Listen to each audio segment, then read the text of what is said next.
Здравствуйте, дорогие ученики! Тема сегодняшнего урока – воинские символы Вооруженных сил Республики Казахстан. Цель сегодняшнего урока – изучить учащимся и править любовь и уважение к государственным символам Республики Казахстан.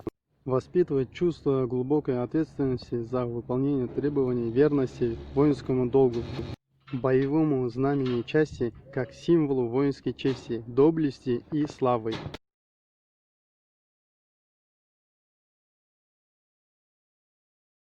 Парящий орел. У древка вертикальная полоса с национальным орнаментом.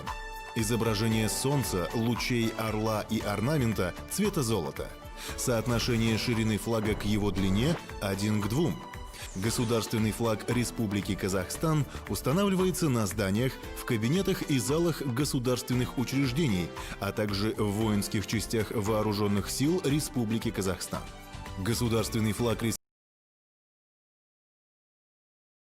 на всех 5 континентах. В нижней части герба выполнена надпись «Казахстан». Все изображения, а также надпись цвета золота. Государственный герб устанавливается на зданиях, в кабинетах и залах государственных учреждений, а также в воинских частях Вооруженных сил Республики.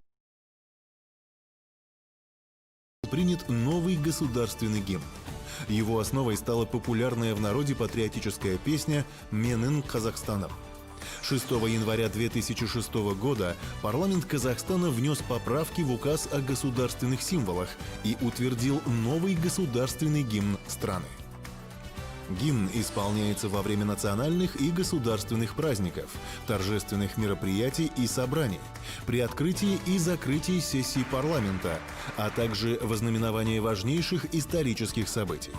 Государственный гимн исполняется стоя, с правой рукой у сердца.